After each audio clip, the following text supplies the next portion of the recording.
Good evening, everybody. My name is Chuck, and I am alcoholic.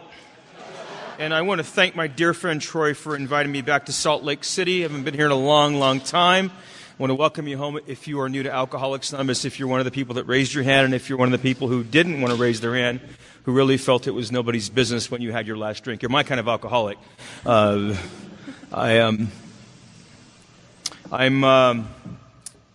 glad to be back. The first time I ever went out of town to do anything like this was, it's been probably about 5 or 6 years ago.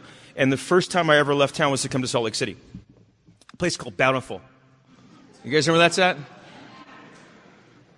And it's no vision for you. Anyway, so I get off this plane. This is a weird thing. This is a strange part of AA. And they asked me to come, and I'm on the plane. I get off the plane, and it's kind of weird doing this stuff. Because I'm a drunk. I'm just a puking drunk. That's all I am. There's nobody special here tonight. There's nothing special about me. I'm a guy that was dying of alcoholism for years and came to Alcoholics Anonymous and drank in between meetings and drank after meetings and came to meetings drunk and hated you all and couldn't get sober. And something happened to me on June the 14th, 1993. I was given grace. I was given a willingness that I didn't produce. And I got around people, and I've been doing this thing for a long time. There's nothing special about me at all. What's special is about that power. But doing this kind of stuff's a little strange. And I get into Salt Lake City. It's the first time I've ever done this. I'm terrified. I don't know what I'm going to say, what I'm going to do. I don't know anybody there. Some guy had canceled last minute at some function in Bountiful, and one of the guys that walks up to me is a diesel mechanic. The guy weighs about 300 pounds, and he's covered in grease and bib overalls, and he has hands the size of watermelons, and he comes up and he says, "Where's your pal?" And he mentions this guy's name, and I said, I don't know. They just asked me to. He goes, "Oh, so they sent you instead?" And I went, well, "Yeah, they called me 2 days ago, and we got a flight, and I'm here." And he says, "I'm going to tell you one time, pal, and one time only. You better be good." So I have great memories of Salt Lake City and the welcome. So I'm an alcoholic of the hopeless variety. Hopeless variety. And I love to come to a group where they talk about the concepts and the traditions. They're very, very important. If you're new tonight and you're like me, I've always wondered, and I've always been kind of pissed off when they talked about the traditions or anything else, because it takes time away from more important topics like me. But I love it because the purpose of that is so we stay together as a group. So there's something here to pass on as a lineage. So the alcoholic coming in. So if my grandson ever needs this, that it'll be here the way that I got it, without being diluted and run down and I won't use that language, but changed. I love the third tradition. We start my home group's called the Sunset Group of Alcoholics Anonymous. We're a big book-based group out of Studio City, California, and we have a preamble that reads like yours in some way. It says that our members, that everyone's welcome here, but our participation is limited to those who suffer from alcoholism per the third tradition long form. And if your problem is something other than alcoholism, you're welcome in Alcoholics Anonymous. However, participation here is limited to alcoholics only because of the traditions, and it's not to keep anybody out or to be rude. It's not to not make it inclusive, but it's really important for alcoholics to talk alcohol and alcoholism, as it would be at another 12-step program to talk about what that suffers. And how that boils down is this, and I don't want to get on traditions, but I have the experience of picking people up and going from treatment centers to meetings. And I had the experience of sitting in a car with a guy who's in his 60s who drank vodka every day, never lost a home, has a stock portfolio, beautiful home. His wife left. He's lost a lot of stuff in life, but he's got a lot going on still. Very bright. And he's dying of alcoholism, drinking himself to death every day and pissing his life away. And he comes to us for help, and we take him to Alcoholics Anonymous meetings through treatment center. And we come to a meeting, and the guy at the podium the entire night talks about things that this man cannot relate to. And the guy reached his hand out for help because he was told to go to Alcoholics Anonymous. And he came here, and he heard nothing about his problem. And when he got in the car, he had this sad, depressed look on his face. Like the book says, the doors of hell would close with a clang. And he looks at me, and I said, what's wrong, Gaylord? He says, well, I don't think I don't think this is going to work for me. I thought Alcoholics Anonymous might be able to help. But I don't know anything about slamming stuff and going to prison and robbing people. And I thought there was something here. Because Alcoholics Anonymous in many places has deviated from our traditions, unfortunately. I don't want to soapbox, but it's just the way it is, and it's important to be in a group like this. If you're new, welcome home to a pocket of enthusiasm. Welcome home to where you're going to hear Alcoholics Anonymous, I hope. And I'm a hopeless variety alcoholic. I'm the alcoholic the book talks about. Hopeless, the word hopeless. I like the term alkalese. Alkalese is the language we developed from the dictionary that's not really there. And alkalese, to me, the word hopeless means this. Now, is it without hope? Yeah, that's true. But for me, what it really means is this. It means I desperately want to stop, and I can't. Hopeless. It's not the Skid Row guy. It could be the Skid Row guy. It could be a lot. But for me, I really, really want to stop this, and I can't. And if you're new tonight and that is your condition, welcome home. We have an answer here. Welcome home to magic. Welcome home to a way out. Welcome home to the mothership.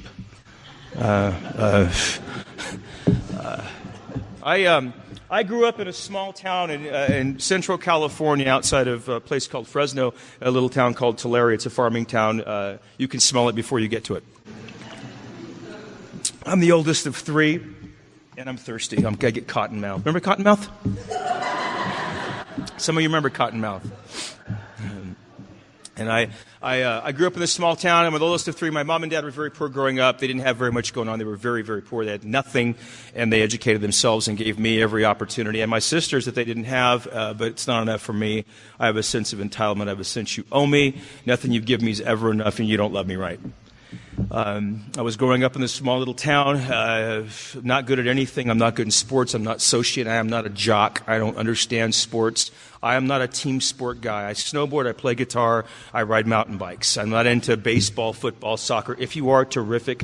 I'm more into Iron Maiden, dude, or Judas Priest. I'm one of those kind of guys. You're here. I see you. And if you're like that, if you're not good at sports, you're not good in school, you're not smart, you're not a good-looking kid, you don't have money, you end up like me, you end up with an elite crowd called stoners. Hands? You're out there? Yeah. And that's where I ended up with, the stoners. Because the stoners have no requirements. I fit there. I don't. Really? They don't. Can you steal is one of their qualifications, you know. Can you lie? Can you cheat? Gotcha. Here we go. And in the big book, Alcoholics Anonymous, what's unique about this is the fact that I grew up like this. I grew up with these feelings of anxious apartness. I grew up with a hole in my soul that I couldn't touch with anything. I grew up with this sense of not fitting. Our book describes it as restlessness. I can't seem to find where I fit. With these feelings of irritability, I'm easily agitated. Some of you might relate. Go to the store and there's that express line. Are you a counter? I'm a counter. And discontentedness. No matter what I get, no matter what I achieve, whatever I earn, it's never enough. It's never the right one. It's always something else just over there.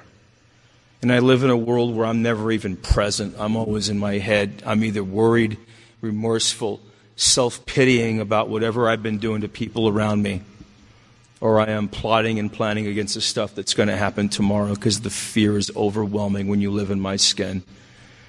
And I hung out with these stoner guys. I didn't know why they called us stoners, but I hung out with these guys and acted cool, acted stoned. I didn't know what it meant to be stoned. I don't have brothers or anybody around me like that. I never saw alcohol consumed in my home. My mom and dad are not drunks.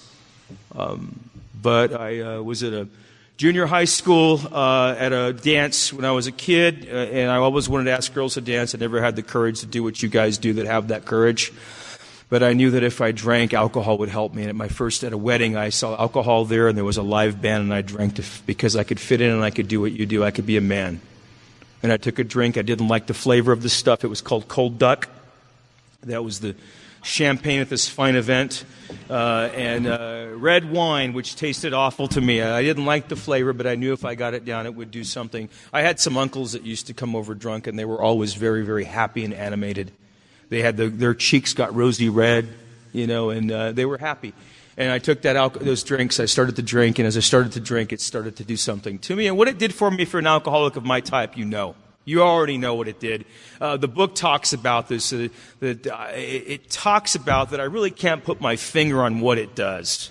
The sensation is so elusive. It's so elusive. What it did for me, it's different for a lot of people, but what it did for me was I felt like for the first time I could take a really deep breath and I could relax. And my friend says it best. He said, it's a nerd remover. I feel like a nerd and I drink and I'm not a nerd anymore. I feel like a nerd and I drink another drink and you're the nerd. I feel like a nerd and I drink and you're all pretty lucky I'm even here. And there's a lady, I love it. In LA, there's a gal named Mary that says it best. She says that when she drank, she became prettier, wittier, and tittier. That is an entire psychic change. And that's what my sponsor is. I just adore this guy. He's taught me so much.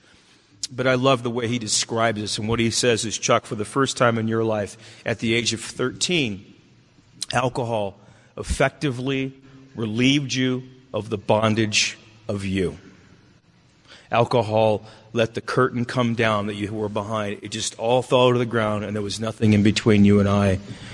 And I'm at one with everybody. I'm okay with everything. I have the experience, I don't know if you do, I have the experience of walking into a function that's social, and I get into the room, it's work, family, I start looking around the room, I don't want to be there, I want to stay home, and I start looking at people and I start to build cases against people. Oh, she's a brown nose, and look at him, Mr. Know-It-All. And I just start to do this. And I don't want to be there. I hate everybody. And I start to drink. And immediately, I love you, man. You give me a little cocaine, I want to start a business with you. Yeah. And alcohol has a tremendous effect on some. Alcohol, as Clancy talks about, those of you who might have came to hear Clancy, I'm not going to quote him tonight, but I will say this, that it changes my perception of reality. It changes the perception. That doesn't happen for my mother or for my non-alcoholic sister. They have a different reaction when they drink versus the one that I have. They have a sense that the picture's getting fuzzier and losing control. I drink, and it gets HD. It gets clear, and I get seamless of purpose. Let's drink more. And when you're like me and you can get that from a drink, you'll drink every chance you get. I went to my first meeting at 15 and a half years old on a court card through courts. I was arrested, and I ended up in my first meeting of Alcoholics Anonymous. And I'll quickly tell you about that experience. It was a very surreal place.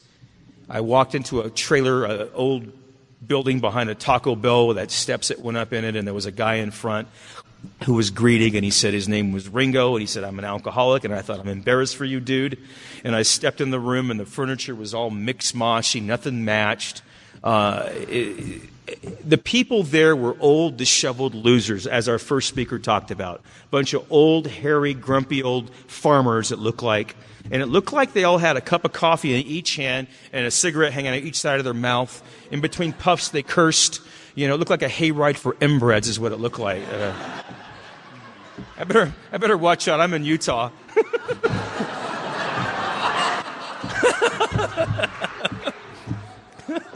I'm not judging you, but I'm getting close, aren't I?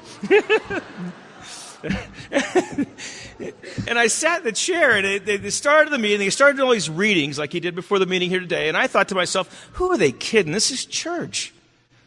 This is church. They're probably going to pass a basket. You did. And they got to this thing, and the lady got up and started to talk. And I remember she said she was an alcoholic, and I thought, oh, my God, how embarrassing. And she started to tell her story, and she said things about herself that I thought were despicable. I couldn't believe that. I was embarrassed for her, that she would talk about herself like that in front of people. I wouldn't want to think about those things, let alone say them out loud in front of people. And she told the story, and the story was she was an alcoholic. She had done heroin. She was a prostitute. And she talked about her boyfriend, her husband, dying in a car wreck. And then she started talking about being paroled and being back here to be of service for some. I had no clue what she was talking about. And she talked about her crime. And she said that she had gotten off work one night on a Wednesday night, and she went home to drink vodka like she always did. She poured herself some shots and started chugging down the vodka. And she put her 2-year-old son in the bathtub, and in a blackout forgot he was there, and he drowned. And I did exactly what you just did. I went, oh my God, how miserable and pathetic. If I ever get as bad as her, I'll go to the AAA too, you know. And what happened for me was the worst thing that can happen to an alcoholic of my type, untethered to a home group, to a program of action, to a sponsor. On my own, in the grips of alcoholism, the most dangerous thing that I could ever try to pull off is that I started to think.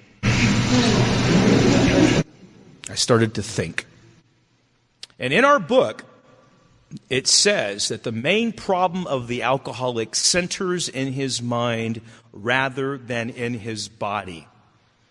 And I am not an English major, but what that really means for me is this thing doesn't work very well. I have a mind that is tricky. I have a mind that is, it's fast. It thinks a lot. I'm a problem solver is what I am. I solve problems I don't start, but I work on them anyway, and just in case, you know. I have a mind that is, offers me solutions that are worse than my initial problems. Right? Like the old adage, I was too drunk to walk, so I drove. Yes, that's the mind. Everybody gets an A here.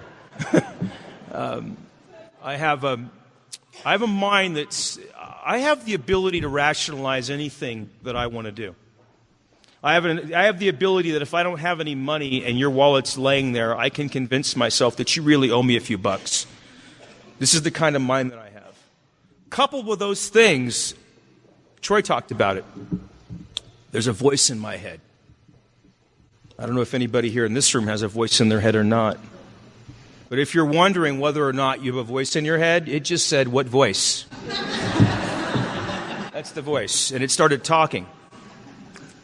And what it said was, dude, you're not an alcoholic. You can't be an alcoholic. These people are talking about alcohol as a problem. It ain't no problem. Alcohol's not my problem. Alcohol's not my problem. It can't be my problem. How do you tell a kid who doesn't fit in very well, that goes to a high school party, who is not good at anything, I'm not liked, I'm not popular, I walk into a party where they're serving keg beer. Remember keg beer? Oh, yeah. You see her eyebrows go up? Ugh. The sweat drip down. They're serving keg beer, and I'm playing quarter with the cheerleaders. I'm talking to jocks. I'm singing Running with the Devil with a band. I can't do that not drinking, but I can do that when I'm drunk. Alcohol lets me do that. The problem is when I'm not drinking. That's the problem. And I get that early on, that this is an answer. I wouldn't have been able to say it that way. But I'm thinking about it, going, booze ain't my problem. And the delusional mind of the alcoholic says, the voice says, you're not an alcoholic, man. The problem isn't that you were drinking. The problem is you got caught. The solution is that you should do things that are more concealable than booze. It's a bust. You should do things you can put lots of amounts in a pocket and hide and put Visine in your eyes and no one will know. It won't smell on you. And so I started smoking non-addictive marijuana. Anybody else smoke any marijuana here? Anybody else smoke a lot of marijuana? This guy back here in the back, he said he probably smoked so much pot the Zigzag Man had a tattoo of you on his arm, right? I started taking those little pills with the X's on them. Remember those? Little white ones? Remember those? You take like 4, you drink a quart of beers before 40 ounces. Your hair dances a little. You wash your car about 4 times the same day. Get a little busy. I love those. They were called cross tops. It's pharmaceutical Benadryl. It was good stuff. This is a time I lovingly called BT, before tweak. Yeah, BT. I bring that up. There's a treatment center that our home group does a lot of work in, as I understand you guys are doing, which my hat's off to you. Thank you for doing that. But there's a treatment center that I go to, and we're getting a lot of kids coming in younger and younger and younger from better families that are just devastated behind methamphetamine, just racked. I mean, just unbelievable some of the places they're coming from. And we're finding that a lot of these guys are alcoholics. Some of them aren't. And those we send on to the other 12-step program that works wonderful. That's our friend. And the ones that are alcoholic, we pull in and we start getting active in service. And I'd like to talk about that stuff because I know there are people that come to AA like I came to AA, not knowing what I was. I had no clue what I was. How would I know what I was? I drank. You put something in front of me and I did it. Sometimes I did more of that than the drinking. I never really knew what I was when I got here. And I'm lucky to have read of the big book of Alcoholics Anonymous and discovered that this old book written in the 30s by a couple of guys from Akron knew that I was coming. And if you're new tonight, you don't know whether you are a real alcoholic, I would invite you to read the first 4 chapters of our book, the first 3 chapters of our book, the first page of the 4th chapter, and answer the questions in there. And ask yourself some questions. This is what I was told to do. I was told to ask myself this. Did they think like I thought? Did they do what I do? Did they feel like I feel? Did they drink like I drank? And I was done. I got it. So I am just an alcoholic in Alcoholics Anonymous. I learned that I was an alcoholic in Alcoholics. I didn't know before I got here. I can tell you, though, when I came to Alcoholics Anonymous with a fervor to get sober in 91, I didn't get sober then, but I tried really hard. In 91, I came into Alcoholics Anonymous, and I was asked to share in a meeting, and I got to the podium, and I said, "My name is Chuck. I'm an alcoholic and this kind old man said, "Young man, you can share that way if you'd like here in AA, but you'll have to put in the basket twice." And I stopped that crap in a hurry. Out of respect for the program of Alcoholics Anonymous, and really with respect to the place you're in, it's just best to identify as what we are. We're alcoholics.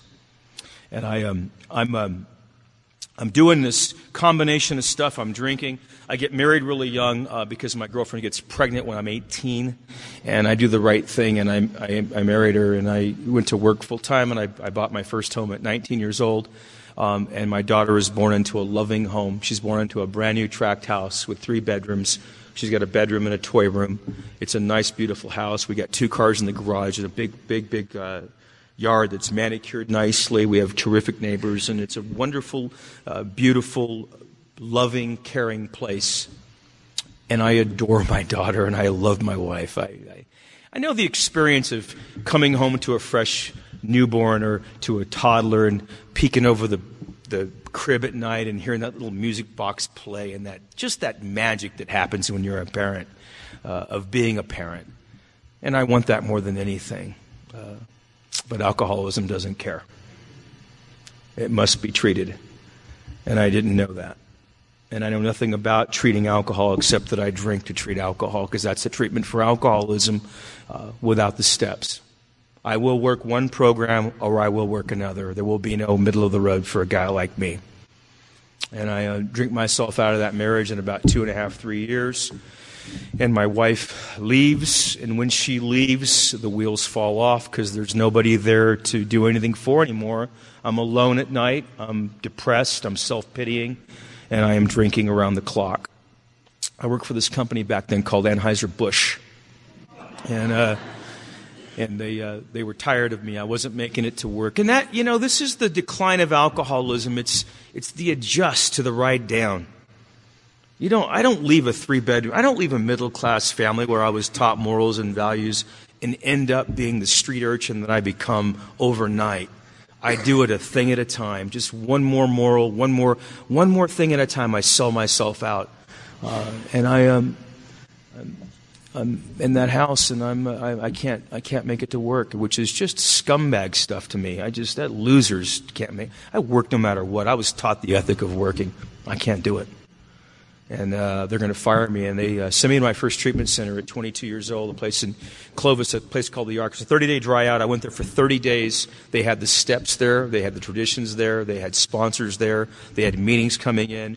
everything that I would need to recover from a seemingly hopeless state of mind and body called alcoholism, and I want nothing to do with any of it. I just want to get my job back and go on my merry way. Thank you very much.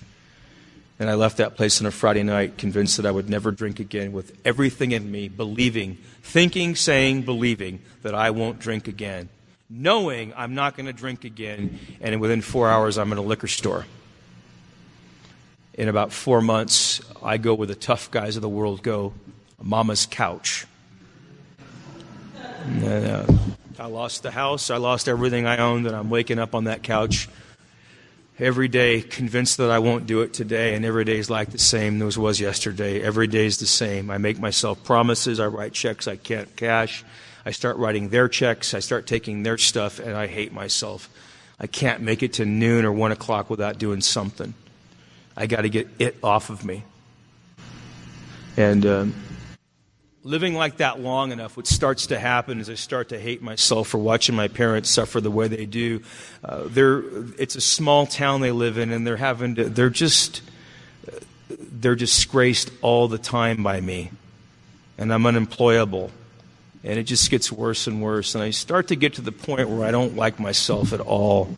And I just wish I could go back to wherever it was before I was born and call it over.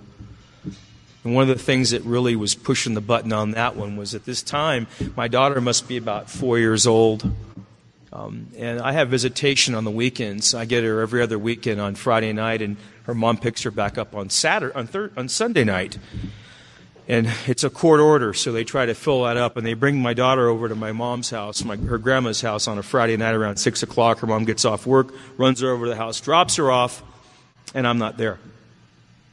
And my daughter waits for me in the window out front, and when she hears a car door or she hears a horn or any kind of a noise, she gets up in the window excited because Daddy's here. And her grandma says stuff like, "Honey, I don't think he's going to be able to make it because I think he's busy at work," trying to cover up for me. And my little daughter, with all the innocence of a 4-year-old, says, no, this time he's going to be here, he promised. We're going to the zoo this weekend. This weekend it's Chuck E. Cheese. And she does this the entire weekend, all weekend long. She don't want to go anywhere because Daddy's coming, and she don't want to miss it when he gets there. And sometime Sunday afternoon, I show up. I haven't slept. I'm unkept. I'm broke. I'm in bad shape. I come running up to the door, begging my mom for $5 in the car keys so I can take Tiffany to McDonald's so we can have one more guilt Happy Meal. So I can tell her how next week this will be different. I promise this time, honey. And that didn't happen once or twice. It happened week after week after week after week. Not because I didn't love her. Not because I didn't care about her. Not because she didn't matter. Because I have alcoholism. And I didn't know that. And I hated myself more to the point where I was getting suicidal. A buddy of mine had moved to L.A., and I was ready to check out. And he moved to L.A., and I thought, if I went to Los Angeles, I'd get away from alcohol and drugs forever.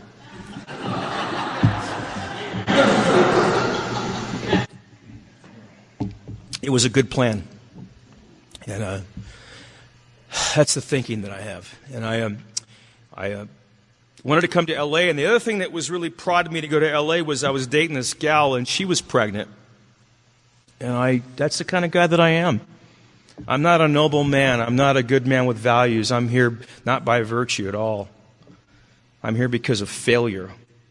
I'm here because of living with me and the choices that I make and the people that I hurt. And I ran from that gal. I jumped in the car, moved to L.A. with my buddy. I left her there. Her stomach was sticking out. She was counting on me, and I split. I split and would hope it would go away, like a traffic warrant. And my son was born in August of '88. I'm living in L.A. I'm living in Brentwood, in this fancy place. I'm making a lot of money. I'm drinking badly, but I'm holding it together. I'm in one of those periods where I'm able to kind of pull it off for a while. The book talks about it. And I go up to see my son when he's about 4 months old. He had a medical condition, and I went to go see him. And it was the first time I saw him, and I looked into his eyes, and I looked at his mom in her eyes, and I thought, you know what, I got to grow up. This is a bunch of crap. I got to man up here. It's time to take care of business. And I said, honey, get your stuff. You're coming with me. I'm moving you to L.A. And she loaded up her stuff, and we moved to Los Angeles. We lived in this one-bedroom condo or apartment in Brentwood. Brentwood's a very, very upper crust neighborhood. It's a nice neighborhood. It's about $1.5 million difference from where I live now. and I moved to Brentwood with her, and we were there till the rent was due. Because she has alcoholism. She has what I have. And if you're a woman alcoholic in this room and you've been through that book and you know those steps, I hope to God you're endeavoring to carry that to another young lady walking in these rooms. I hope you're trying really hard because she isn't here yet. And I hope you take care of her when she gets here because I promise you something. If yours come to me, I will do my best to help them. And I ask the same from you. And her and I are really sick. We're the alcoholic couple that you might see at a clubhouse or a home group. You watch us, we walk in, we always tell lies, we're always full of crap, we always talk about our kids, we always try to borrow from you because our kid needs something. You'll see us in front of the grocery store panhandling to buy Isomil or Similac when really we want to get drunk because we're both sick and we need to get well. This is the kind of people we are. And I'm going to paint for you the picture of progression. At 24 years old, I had a 3-bedroom house, 2 cars in the garage, and a nice, beautiful home. I told you about that. At 25, 26 years old, I got a son living in a 1-bedroom, a bedroom in a guy's house that we rent, who doesn't eat half the time. He sleeps in a laundry basket with towels, and we don't take care of him. He wears T-shirts for diapers, and we don't pay attention. We're not there. He's got nobody looking out for him. And I can't do anything for him. And I didn't plan it for it to be that way. But that's the progression of alcoholism. It just gets worse and never better. I don't care what it looks like for a while. I don't care what job I have, what school I'm going to. It's coming around the corner. The downfall, it's even worse. It always, always happens for guys like me. And I got arrested in 1991. And that's what started my journey to Alcoholics Anonymous. It's one of those little elements in the cement that started this thing. I got arrested, and I got diverted into a diversion program. They were talking about giving me state prison for a bunch of petty crimes. I'm not a criminal. I'm not a tough guy, and I'm terrified of prison. That scares me. I'm not a big guy. If you see, I'm like an hors d'oeuvre in prison. You know, I'll be calling some guy Papa. You know. I'm from L.A., but I don't swing that way. You know, I'm from North Hollywood, not West Hollywood. But and if you do, that's cool. We got no beef with that. I got no beef with that at all. But I'm just not that way. So I'm scared. I don't know what to do. And I go to court. They give me this diversion thing. Diversion's cool in California. You go to these classes on Saturday. You pay $25 a week. You go to classes, and then at the end of 6 months, they throw your case out, and the case is expunged, and you're free to go. It's cool. And so I took diversion, and I'm going to diversion. The only problem with diversion is this little test that they have in there. It's a test that's plagued me my entire life called a urinalysis. And I don't know how to pee clean. I don't know how to do it. And so I'm terrified. And I'm trying to do what I had heard in 12-step meetings for years, because I've been to a lot of fellowships by this time. And they all had a common thing they would all seem to say. They would all say, just don't drink no matter what. Just don't drink no matter what. Have you ever heard that in a meeting? Just don't drink. It sounds campy. It's very nice. Unfortunately, telling someone like me, just don't drink no matter what, it's like telling somebody with projectile diarrhea, wear white and don't go. That'll get messy.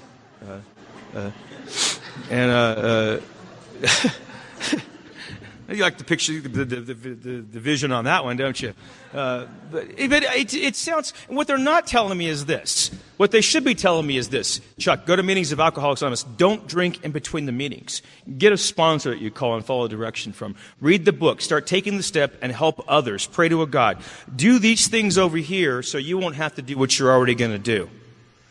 Because an alcoholic like me must drink. There is no maybe I will. It's not a matter of if, it's a matter of when I'm going to drink again without some sort of a solution. Our book talks about it over and over and over in those first few chapters. For reasons yet obscure, the alcoholic is unable at certain times to bring into his consciousness with sufficient force the suffering and the humiliation of even a week or a month ago. I'm without defense against the first drink. I've lost power of choice. The baffling feature of alcoholism, as we know it, the utter inability to leave it alone. I'm powerless. Powerless. It's not what it sounds like. When I was new, I thought powerless is I put my hands on her again. I didn't go to work again. I got picked up again. No. Drunk. That's being drunk. Powerlessness is this. It makes me do what I don't want to do, including it sober. It makes me do it when I am sober. Anybody here have 30 days before and drink again? Anybody here have 30 days and drink again? There's living proof of it right there. Because if being sober was the answer, I wouldn't be back again. I would just be sober for good. But I'm an alcoholic and I must drink without a program of action. I didn't know that.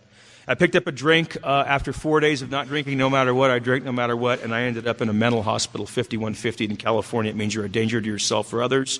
And I ended up in a psych ward. And while I was there, something happened for me that changed my life, I believe, forever. And what had happened for me, and it didn't happen right away, but it was planted. The seed was planted. While I was there, members of hospitals and institutions came out that night. Anybody here do an H&I? Thank you. Thank you very much. Thank you for my life.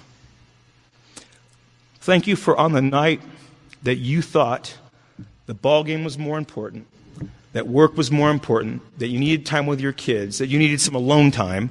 Thank you for making Alcoholics Anonymous a priority. Thank you for going into a place that you knew nobody was going to hear you, because I heard you. And this man came out that night. He was a man of service. And he talked about this thing. Really what he talked about was a third step when I boil it down. He knew the meaning of that step, since we're on threes tonight. He talked about this thing, about this being relieved, the bondage of self, his difficulties being removed, so he could be of maximum service to others, so he could be a witness to those he would help, of God's power, God's love, and this way of life. And the man sat down in a chair and he started talking about his alcoholism, and he said he was different, separate, lonely, and apart his whole life. He said he had a hole in his soul that he couldn't fill with anything he could touch or see. It was an inside job. He talked about being a loser and a coward, about the kind of miserable son he was and the awful father he was. And he said, I don't even know how to be a man, and I knew he knew. He knew. Nobody had ever talked that way. I never heard it. Maybe I did in AA, but I wasn't listening. That night I'm listening. And he talked about being sober in Alcoholics Anonymous 5 years and being back in school. And that didn't impress me. What impressed me was he talked about his daughter and how he spent time with her. And at this time in my life, I don't know where my kids are at. And I fell apart. And I don't know why, but the voice in my head clicked, and it said, clear as a bell, it said, Chuck, you're just like this guy. Maybe if you do what he's doing, maybe, just maybe you won't have to live the way you're living. And I believe that's the essence of step 2, is that I came to believe that something might, maybe be able to help me. That's really what that step is saying. And I started going to meetings of Alcoholics Anonymous. He told me to do that, and I went to meetings 2 and 3 times a day on the weekends. I became a meeting maker. I know you guys here, meeting makers make it. Wrong answer. Wrong answer. Not true. Meeting makers stay here long enough to get really sick and infect the crowd. That's what happens to people like me. I'm going to lots of meetings. I'm not doing anything. It's very important to go to lots of meetings. Very important to be going to lots of meetings. But just going to meetings and just going to meetings only, nothing changes. There's nothing going on in my life. I bought a big book and didn't read it. I didn't take any steps. I didn't get a sponsor. I don't like being told what to do. And not realizing when they say put your hands on the car, you're being told what to do. I'm not going to take any commitments because I ain't going to be here very long. My friend Louis says it best. He says no sponsor, no service, no steps, no chance. No service, no sponsor, no steps, no chance for a guy like me. And I was here enjoying the fruits and benefits of step number none in a happy land called sobriety. And I don't know about you, but when you take the drink away from me and you put me around people who are sober, who are getting well, that are actually doing stuff, people I hate in AA are getting better than I am. It twerks my personality a little bit, and I start to develop mental illness as I get away from the drink. Alcoholism starts where the bag and the bottle end for me. The wearing down of the mind and that just insatiable insaneness that I run through, that I got to drink to stop it. And I become mentally ill in AA. I develop conditions like tripolar. I need something, and I end up taking a drink at 6 months and 7 days of that. I had 6 months and 7 days without a drink, and I picked a drink up because that's what I do. And it wasn't where I left off, like the book says. It was much, much worse. I have an insatiable thirst now that I can't quench, and I'm drinking badly, and I'm getting worse, and I'm going to meetings, and I'm going to meetings, and I'm going to meetings, and I'm going to meetings, and I'm asking God for help, and the help ain't coming. And I know what it's like to come back to Alcoholics Anonymous again and again and again and not be able to be sober. I know what that's like. I know what it's like to walk in and have well-intentioned people walk up to you and say stuff like, "Are you done yet?" As if it's a moral decision that I've made to do this to myself. As if I like living in the toilet. I know what it's like to be shunned at, looked down on, ignored. I know what that's like by people in Alcoholics Anonymous. I also know what it's like to be around people who know our traditions and that know the steps and always do stuff like this. "Here's a cup of coffee, kid. Come on in. We love you. Welcome back." I know what that's like. I know what it's like to have people believe in you or believe in this process more than they care about how sick I am. And I was lucky enough to be around those kinds of people. And on June the 14th, 1993, I woke up from a run. It wasn't the worst run ever. It's just the one that, like Larry says, drank away the debate whether I was going to do what you do.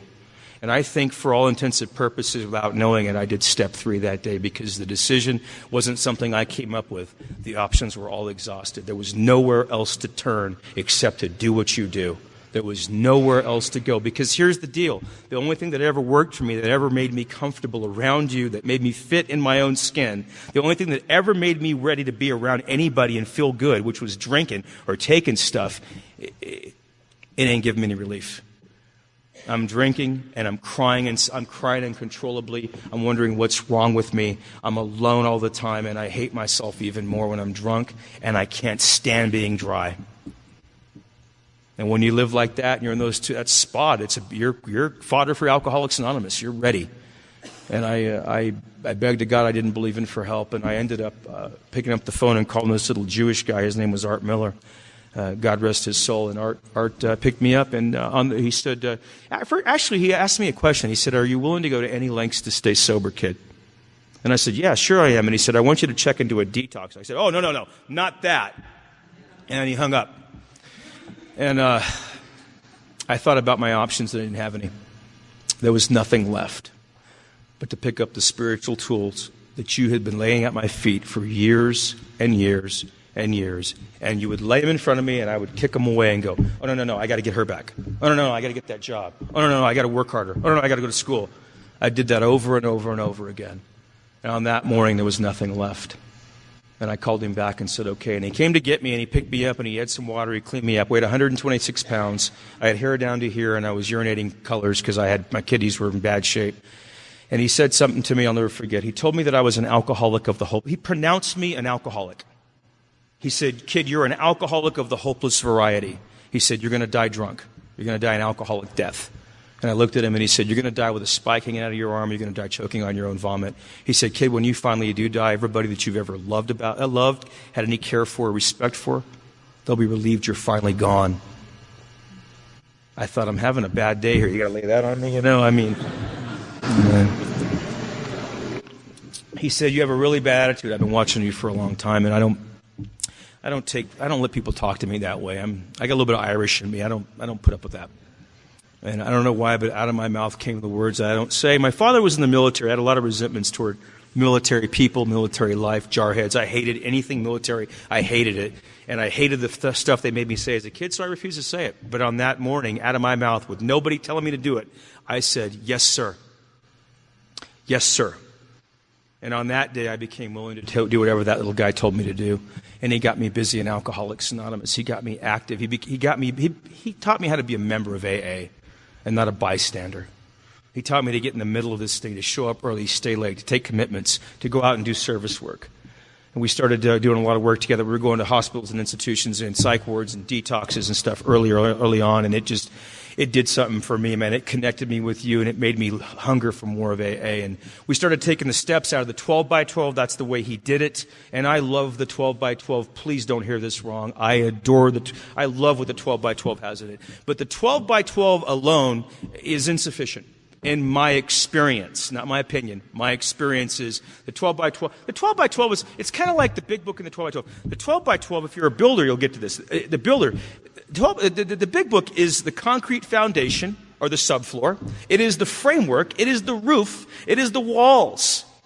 The 12 and 12 is the carpets, the drapes. It's the crown molding. It's the nice windows. It's the nice stuff that I add to, not instead of. And I didn't have that. I had the 12 and 12. And I love my first sponsor. He gave me what he had, and he loved me a lot. And he got me where I needed to be when the time came. But I'm going to tell you something. At 5.5, 6 years sober, my business is conning people out of large sums of money. My business is stealing, really is what it is. I'm not living morally. I'm doing things in Alcoholics Anonymous that nobody knows about. I'm sitting in meetings rotting in my chair because you're talking about honesty and stuff, and I don't have any of that.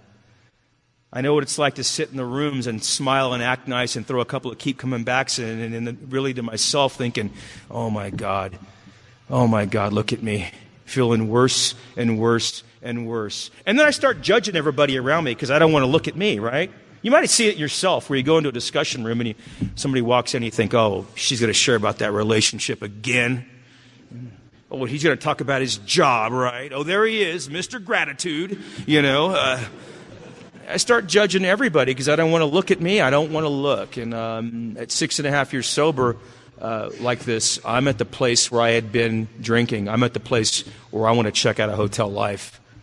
I'm waking up in the morning and I'm not asking God what I can do for the man who's still sick. What I'm asking God for is the courage to reach into the highway and pull out the pistol and call it a day because there's something really wrong with me and I can't put my finger on it. There ain't enough money. There ain't enough anything to make me feel okay. And I hate myself. And I'm not even drinking and I'm in AA. And I'm active, don't you know? What's wrong? And I heard my sponsor talk at a conference a little while before that. And I remember hearing this guy, and this was a guy with an answer. I couldn't refute it. And I went looking for him. And I was working in Las Vegas quite a bit. In fact, we know each other from Vegas as well. And I knew that this guy that I'm talking about, my sponsor, lived in Vegas, but I didn't really know who he was. And I had his name, and I went looking for him, and I found him, and I started following him around Las Vegas and around California, wherever he spoke, listening to him because he made sense. And I finally asked him to sponsor me, and he started taking me through the big book, page by page, step by step, a real honest third step, a real fourth step, not one of them psychobabble guidebook things from someplace out of Minnesota, not one of those, the real deal. And if you did one of those, I got no beef with it. I'm just telling you that I had no change. I had no change. Nothing had changed. No view had changed. I hated everybody the same. I had the same crap going on inside of myself. And I was dying miserably here in Alcoholics Anonymous sober. And Bob taught me to write down, I'm resentful at my dad. Why? Because he abused me. Lie, fancied, not real. Not real at all. I'm resentful at my dad for the way he mistreated me, for the way he made me work, for the way he ridiculed me in front of my friends. All this kind of stuff here. What did it affect? Everything. Everything.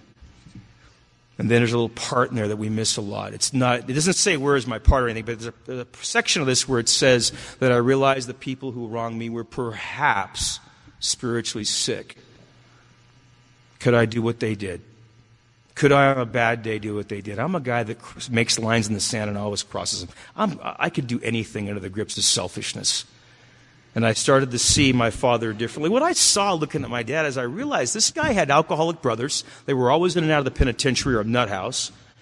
He wasn't like that. They were losers. And he saw his son acting the same exact way.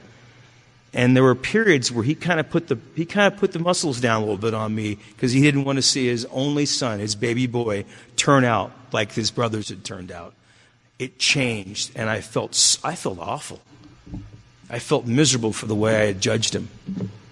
And then the book asks, where was I to blame? It does not say, what is my part? My part implies that he did something, and we are talking about the resentment specifically. What are the defects of character that if God would remove, the resentment would be gone? And I could take that stuff into 6 and 7. And I was in this business and I couldn't leave. I wouldn't leave. I kept staying there doing the thing, and I was going broke. I wasn't closing deals. I knew how to do the job, but I couldn't close deals anymore. And I went to Bob, and we were doing 6 and 7. I was asking God to remove the defects of character in this thing. And I ended up going broke. I ended up borrowing from my friends, and I would not leave. I stayed on afraid. And I kept asking what he told me to do. Because I don't remove the defects. I don't work on the defects. I ask God for help. It's His job to remove them. And one day I'm at work and the FBI came running in the building with these 9mm submachine gun things and headsets, and the defective character was removed. Root and branch. Which was a long trial, and then I started making amends. And I don't have enough time to talk about it, but my amends, the amends were frightening to me. Money, showing my face, work. And I'm here to tell you, if you're new, the amends have been one thing for me only. One thing only. They've been here to help me mend the tear in the fabric of the relationships, which in turn has left me free. It's left me free.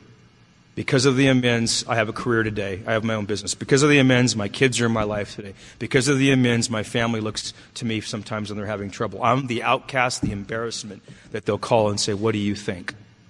Because of the amends, my life. Because of the amends, this foundation of Alcoholics Anonymous started on June 10th, 1935.